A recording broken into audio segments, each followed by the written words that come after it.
നമസ്കാരം sir. Empuraan fever ആണ് എല്ലായിടത്തും. എല്ലാവരും എമ്പുരാൻ കാണാൻ പോകുന്നു. എമ്പുരാനെ കുറിച്ചുള്ള ചർച്ചകളാണ് പത്രങ്ങളിലും ദൃശ്യമാധ്യമങ്ങളിലുമൊക്കെ. എമ്പുരാൻ പറയുന്നത് എന്താണ്? സിനിമ ചർച്ച ചെയ്യുന്ന വിഷയം രാഷ്ട്രീയമാണോ അല്ലെങ്കിൽ മറ്റെന്തെങ്കിലും ആണോ എന്നൊക്കെയുള്ളൊരു അഭിപ്രായങ്ങളും വരുന്നുണ്ട്. സിനിമയെക്കുറിച്ചുള്ള താങ്കളുടെ ഒരു വിശകലനം.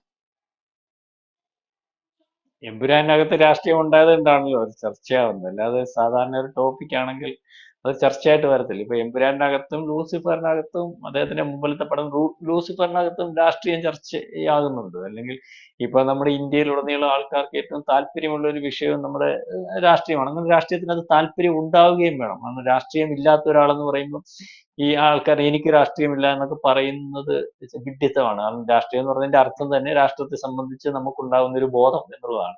അത് രാഷ്ട്രത്തെ പറ്റി നമുക്ക് ഇന്നലെ എങ്ങനെയായിരുന്നു നമ്മുടെ രാഷ്ട്രം, നിലവിൽ എങ്ങനെയാണ് അതിന്റെ ഒരു പോക്ക്, നാളെ രാഷ്ട്രീയം നമ്മുടെ രാഷ്ട്രം എങ്ങനെയായിരിക്കണം. അപ്പൊ അതാണ് രാഷ്ട്രീയം എന്ന് പറയുന്നത്. അല്ലാതെ സാധാരണക്കാരൻ പറയുന്ന രാഷ്ട്രീയം എന്ന് പറഞ്ഞാൽ ഏതെങ്കിലും രാഷ്ട്രീയ പാർട്ടിയുടെ ഭാഗമായിട്ട് ഇരിക്കുന്നില്ല. അപ്പൊ രാഷ്ട്രീയം പറയുന്നത് നല്ലതാണ്. കാരണം സമൂഹത്തിൽ നടക്കുന്ന കാര്യങ്ങൾ അത് പ്രധാനമായിട്ടും അത് നയിക്കുന്നത് ജനാധിപത്യ സംവിധാനമായതുകൊണ്ട് അതിനകത്ത് നിൽക്കുന്നത് പ്രധാനപ്പെട്ട പാർട്ടികളായതുകൊണ്ട് അതിനകത്ത് രാഷ്ട്രീയം പറയുമ്പോൾ ഏതെങ്കിലുമൊക്കെ പാർട്ടിയുടെ ഭാഗമായിട്ടൊക്കെ വരും. അല്ലെങ്കിൽ നമുക്ക് സിനിമയ്ക്കകത്തൂടെ നമ്മുടെ അവർക്ക് കൃത്യമായ ഏതെങ്കിലും ഒരു പാർട്ടിയുടെ ഭാഗം പറയാനൊക്കത്തില്ലെങ്കിൽ നമുക്ക് അതിനകത്ത് ഡ്രസ്സിങ്ങിനകത്തുനിന്നും വാചകത്തിനകത്തുനിന്നും ഒക്കെ ഇത് ഇന്ന പാർട്ടിയുടെ ആൾക്കാർ പറയുന്നതല്ലേ എന്നൊക്കെ തോന്നിക്കും. അപ്പൊ ഇതിനകത്ത് നമ്മൾ ചർച്ച ചെയ്യുന്നത് ഇതിനകത്ത് ഇപ്പൊ പറഞ്ഞ എമ്പുരാൻ എന്ന് പറയുന്ന സിനിമ 5 കൊല്ലം കൊണ്ട് വലിയ ബിഗ് ബഡ്ജറ്റ് ഹോളിവുഡ് സ്റ്റൈലിൽ ഇറക്കിയിരിക്കുന്ന സിനിമയ്ക്കകത്ത് ഇന്നലെ തൊട്ട് വരുന്ന ആരോപണം എന്ന് പറഞ്ഞാൽ എമ്പുരാൻ ഹിന്ദു വിരുദ്ധത പ്രചരിപ്പിക്കുന്നു, അല്ലെങ്കിൽ വളരെ കൃത്യമായിട്ട് വടക്കേ ഇന്ത്യൻ രാഷ്ട്രീയം പറയുന്നു, അതിനകത്ത് ഒരു വർഗീയ ധ്രുവീകരണം ഉണ്ടാകുന്നു, അതിനകത്ത് ഈ പറയുന്നത് ഒളിച്ചു കടത്താൻ ശ്രമിക്കുന്നത് അല്ലെങ്കിൽ പറയാൻ ശ്രമിച്ചത് പലവട്ടം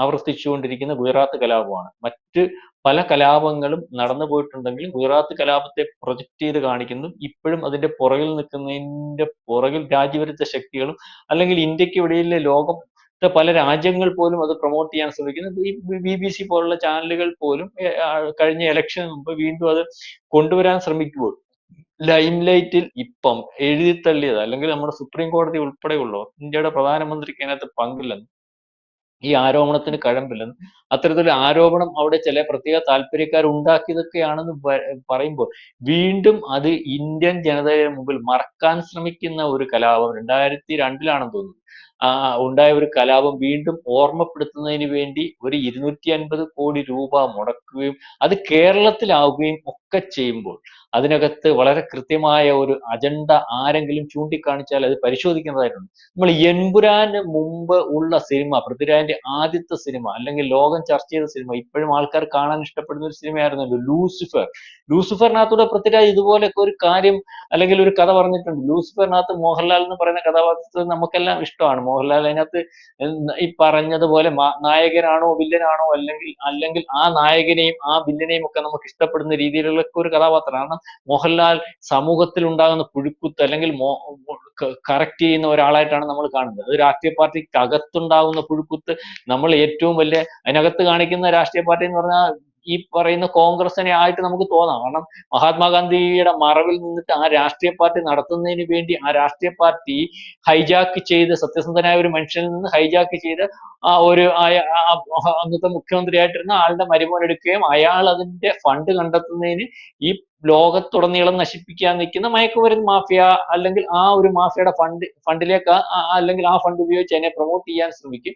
അപ്പം അവര് പ്രൊമോട്ട് ചെയ്യുകയും അവര് ഫണ്ട് കൊടുത്ത് റേസ് ചെയ്തിട്ട് വരുന്ന ഒരു ഗവൺമെന്റ് പിന്നെ അവിടെ അതിനുള്ള സാധ്യത ഏറ്റവും കൂടുതൽ ഉണ്ടാക്കി കൊടുക്കില്ല. അപ്പൊ അതിനെ തടയിടുന്ന മോഹൻലാൽ, അത് വേണ്ട, ലോകത്തെ നശിപ്പിക്കുന്നതാണ്, ചെറുപ്പത്തെ നശിപ്പിക്കുന്നതാണ്, എല്ലാം ഇല്ലായ്മ ചെയ്യുന്നതെന്ന് പറയുന്ന മോഹൻലാലിന്റെ പുറകിൽ നിൽക്കുന്നത് ആന്റി ക്രൈസ്റ്റ് ആണ്.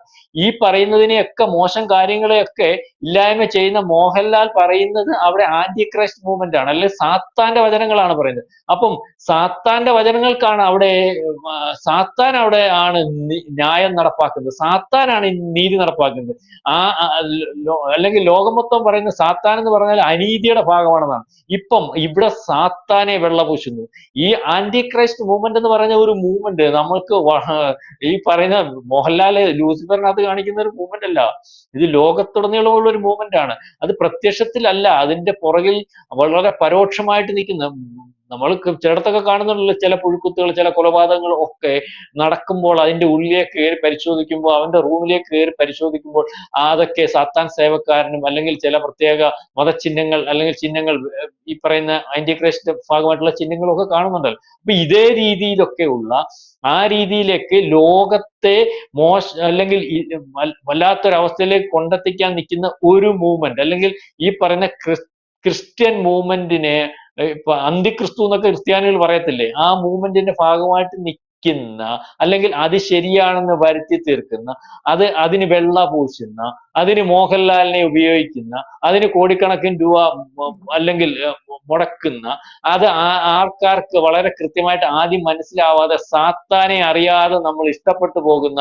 ഞാൻ കാണുമ്പോൾ ഞാനും, നീതി കാണുമ്പോൾ നീതിയും, ആ സാത്താനെ അല്ലെങ്കിൽ മോഹൻലാൽ എന്ന് പറയുന്ന സാത്താനെ, ആ മോഹൻലാലിനെ നമുക്ക് സാത്താനായിട്ട് കാണാനൊക്കത്തില്ല. അപ്പൊ മോഹൻലാൽ ആരാധിക്കുന്ന ആ ആന്റി ക്രൈസ്റ്റ് മൂവ്മെന്റിന്, അതിനെയൊക്കെ ഇഷ്ടപ്പെട്ടു പോകുന്ന രീതിയിലേക്ക് ഒരു സിനിമ കൊണ്ടെത്തിക്കുന്നതിനകത്ത് ലൂസിഫർ ആ സിനിമ വിജയിച്ചു. ആ സിനിമയ്ക്കകത്ത് പക്ഷെ അത് ആരും അങ്ങോട്ട് ശ്രദ്ധിച്ചില്ലെങ്കിലും ഒരു ആവിഷ്കാരം അല്ലെങ്കിൽ കല ഉണ്ടാക്കുന്ന ഒരു മാറ്റം ഉണ്ടല്ലോ മനുഷ്യനകത്ത്, അതൊരു പരിധിവരെ കണ്ടവരിലെല്ലാം ഒരു മാറ്റം ഉണ്ടാക്കിയിട്ടുണ്ടാവും.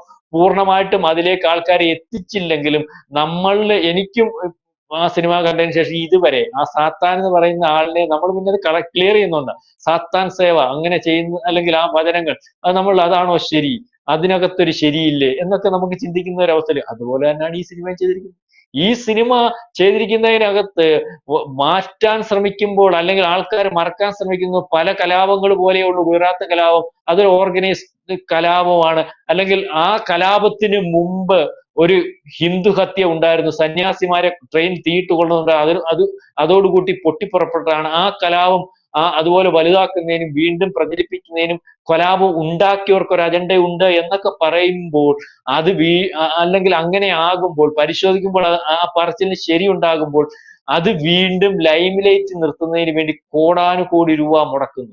ഈ പറയുന്ന 250 കോടി രൂപ മുടക്കി ഈ പടം എടുക്കുന്നതിന്റെ റിസ്ക് എത്രത്തോളം ഉണ്ടെന്ന് നീതുവിനറിയാം. കേരളത്തിലാ ഈ പടം ലാഭത്തിൽ വരണമെങ്കിൽ 400 കോടി രൂപ ഓടണം. ഹോളിവുഡ് സിനിമയുടെ അതേ പാറ്റേണിൽ ഓടിയേ ഒക്കത്തുള്ളൂ. അപ്പം ആ ഒരു ധൈര്യം, ആ ഒരു പണം, അല്ലെങ്കിൽ ഈ പറയുന്ന പോലെ സിനിമ എന്ന് പറയുന്ന ഫീൽഡ് കള്ളപ്പണം വെളുപ്പിക്കുന്നതിന് വേണ്ടി ഉപയോഗിക്കുന്നു. അതിന്റെ പുറകിൽ, പല സിനിമയുടെയും പുറകിൽ ED പോകുന്നു. പല സിനിമയും വിജയമാണെന്ന് പറയുന്നത് പരിശോധിക്കും വിജയമല്ലാതെ വരുന്നു. അങ്ങനെയൊക്കെ 100 കോടി ക്ലബും 200 കോടി ക്ലബിലും 500 കോടി ക്ലബിലും ഒക്കെ ആയിട്ടുണ്ട് എന്ന് പറഞ്ഞ് കള്ളക്കണക്കുണ്ടാക്കി കള്ളപ്പണം വെളുപ്പിക്കുന്ന ഒരു അവസ്ഥയിലേക്ക് വരുന്നു. ആ രീതിയിലേക്കൊക്കെ പോകുമോ എമ്പുരാൻ എന്ന ആൾക്കാർ ചർച്ച ചെയ്യുന്ന രീതിയിലേക്ക് പോകുന്നു. അല്ലെങ്കിൽ കട്ടിംഗ് സൗത്തിന്റെ ഭാഗമായിട്ട് പണം മുടക്കുന്ന ആൾക്കാർ ഇതിനകത്ത് പണം മുടക്കിയിട്ടുണ്ട്, അത് മറഞ്ഞിരിക്കുന്നൊക്കെ രീതിയിലേക്കുള്ള ചർച്ച വരുന്നത്. അതിനൊക്കെ കാരണം എന്താണ്? ഇതിനകത്ത് പറഞ്ഞിരിക്കുന്ന തീം, അല്ലെങ്കിൽ ഇതിനകത്ത് പറഞ്ഞിരിക്കുന്ന രാഷ്ട്രീയം, നീതു തുടക്കത്തിൽ പറഞ്ഞ ഒരു പൊളിറ്റിക്സ്, അത് വടക്കേ ഇന്ത്യൻ പൊളിറ്റിക്സ് എന്ന് പറഞ്ഞാൽ ഇന്ത്യൻ പൊളിറ്റിക്സ് എന്ന് പറയുമ്പോൾ അത് ഈ പറയുന്ന വർഗീയ ധ്രുവീകരണത്തിന്റെ, അല്ലെ ചില പ്രത്യേക സമുദായത്തിനകത്ത് ഇത് ഉണ്ടാക്കിയെടുക്കുന്നതിനും അതിവിടെ മുന്നോട്ട് കൊണ്ടുപോകുന്നതിനും എന്ന് പറയുന്ന ഒരു പൊളിറ്റിക്സ്. അതുപോലെ തന്നെ എമ്പുരാന് വേണ്ടി പറയുന്നവർ, എമ്പുരാൻ ശരിയാണെന്ന് പറയുന്നവരെ പരിശോധിക്കുമ്പോൾ അവരെ എല്ലാം ഈ പറയുന്ന ചായം പൂശി വെള്ള പൂശി ഹിന്ദുക്കളായിട്ട് ഏറ്റവും വലിയ രീതിയിൽ നിൽക്കുകയും അവരെ ഉള്ളിലേക്ക് കയറി പരിശോധിക്കുമ്പോൾ ഇതൊക്കെ പറയുന്നതിന് വേണ്ടി നിയോഗിച്ചിട്ടുള്ളവരാണോ എന്ന് തോന്നുന്ന രീതിയിലൊക്കെ തെളിവുകൾ അവരുടെ ഭാഗത്തു നിന്ന് കിട്ടുകയൊക്കെ ചെയ്യുന്നത്. അപ്പോൾ തന്നെ എമ്പുരാന് ഓസ്കാർ കൊടുക്കണമെന്ന് പറഞ്ഞുകൊണ്ട് ശബരിമല സമരമായിട്ട് ബന്ധപ്പെട്ട് നിന്ന് ഒരു യൂട്യൂബർ, അല്ലെങ്കിൽ അല്ല ഇപ്പൊ കേരളത്തിൽ മൊത്തം അറിയാവുന്ന ഒരു യൂട്യൂബർ ഒക്കെ പറയുന്നുണ്ട്. അപ്പോൾ അദ്ദേഹത്തിന്റെ എല്ലാ പറച്ചിലിനകത്തും ആർക്കോ വേണ്ടി പറയുന്നത് പോലെ നമുക്ക് തോന്നുകയും, പണ്ട് ആമയെ ചുടണമെങ്കിൽ മലത്തീട്ട് ചുടണേ, ഞാനൊന്നും പറഞ്ഞില്ലേ രാമനാരായണ എന്ന് പറഞ്ഞൊരു ശൈലിയില്ല പുള്ളിയുടെ എല്ലാം പറഞ്ഞില്ല. നിങ്ങൾക്ക് കേട്ടാ മനസ്സിലാവും അതാണ് ശരി, അങ്ങനെയുള്ള രീതി. അപ്പം എമ്പുരാൻ എന്ന് പറയുന്ന പടവും ഈ പറയുന്ന ലൂസിഫർ എന്ന് പറയുന്ന പടവും ഒന്ന് ആന്റി ക്രൈസ്റ്റ് മൂവ്മെന്റും ഒന്ന് ഹിന്ദു വിരുദ്ധതയും ആണ് പറയുന്നതെങ്കിലും രണ്ട് പറച്ചിലിനും, അല്ലെങ്കിൽ ഈ രണ്ടും പറയേണ്ടത് ആരാണ്, അല്ലെങ്കിൽ അത് പറഞ്ഞുകൊണ്ടിരിക്കുന്ന ലോകത്താരാണ്, അതിന്റെ പുറകിൽ ഈ പറച്ചിലിന്റെ പുറകിലെ ഫണ്ട് റേസ് ചെയ്യുന്നത് ആരാണ്? അപ്പൊ ഈ എമ്പുരാനിലെയും അല്ലെങ്കിൽ അതിനു മുമ്പുള്ള ലൂസിഫറിന്റെയും ഒക്കെ ഒരേ ലക്ഷ്യം തന്നെയാണ്. ചില കാര്യങ്ങൾ മറച്ച് പ്രചരിപ്പിക്കുന്ന അല്ലെങ്കിൽ ഒളിച്ചു കടത്തുന്നതിന് വേണ്ടിയുള്ള ശ്രമമാണ്. അത് വളരെ കൃത്യമായിട്ട് ഇപ്പം ഏറ്റെടുക്കുന്നതിനും അതിനകത്തൊരു അജണ്ട ഉണ്ടെന്ന് നമുക്ക് കണ്ടെത്തി പ്രചരിപ്പിക്കാൻ ആള് നിൽക്കുന്നത് കൊണ്ടാണ്. അല്ലെ അറിയാതെ നമ്മൾ ഈ ശരികേടുകളെ ശരിയാക്കുന്ന രീതിയിലേക്ക് അല്ലെങ്കിൽ ശരിയാകുന്ന തോന്നുന്ന രീതിയിലേക്ക് നമ്മളിലേക്കും ആന്റി ക്രൈസ്റ്റ് മൂവ്മെന്റും അല്ലെങ്കിൽ ഹിന്ദു വിരുദ്ധതയൊക്കെ കടന്നു വരും. ഏതായാലും പടം വിജയിക്കട്ടെ, അല്ലെങ്കിൽ ഇത്രയും വലിയ പണം മുടക്കിയ ഒരു പടമാണല്ലോ, അല്ലെങ്കിൽ ഒരു സംരംഭമാണല്ലോ, അല്ലെങ്കിൽ അതിനകത്തൊരു അജണ്ട ഉണ്ടെന്നൊന്നും നമ്മൾ കരുതുന്നില്ല. പക്ഷേ അജണ്ട ഉള്ളതുപോലെ തോന്നിക്കുന്ന ഒരു എമ്പുരാനെയും അല്ലെങ്കിൽ ഒരു ലൂസിഫറിനെയൊക്കെയാണ് നമുക്ക് പരിശോധിക്കുമ്പോൾ മനസ്സിലാവും. ഏതായാലും കാര്യങ്ങൾ ആൾക്കാർ ചർച്ച ചെയ്യട്ടെ, ആൾക്കാർ മനസ്സിലാക്കട്ടെ, ആൾക്കാർ അതിനകത്ത് എന്തെങ്കിലും ഉണ്ടെങ്കിൽ ബോധ്യപ്പെട്ട് അല്ലെങ്കിൽ ബോധ്യപ്പെട്ട് പുറത്തു വരട്ടെ, അല്ലെങ്കിൽ എന്നൊക്കെയാണ് നമുക്ക് പറയാനുള്ളത്. ഏതായാലും എമ്പുരാൻ ചർച്ചയാകുന്നു. അത് എമ്പുരാന് ഗുണം ചെയ്യുമോ നാളെ ദോഷം ചെയ്യുമോ എന്നൊക്കെ നമുക്ക് കണ്ടറിയേണ്ടിയിരിക്കും. യെസ്. സാർ പറഞ്ഞതുപോലെ കൺക്ലൂഡ് ചെയ്തതുപോലെ എമ്പുരാനിൽ ഒരു അജണ്ട ഉണ്ടോ എന്ന് ചോദിച്ചാൽ നമ്മൾ അജണ്ട ഉണ്ട് എന്ന് പറയുന്നില്ല. പക്ഷേ അജണ്ട ഇല്ലേ എന്ന് ചോദിച്ചാൽ അതിന്റെ ഒരു എലമെന്റ് അതിലുണ്ട് എന്നും പറഞ്ഞുകൊണ്ട് നമ്മൾ അവസാനിപ്പിക്കുന്നു.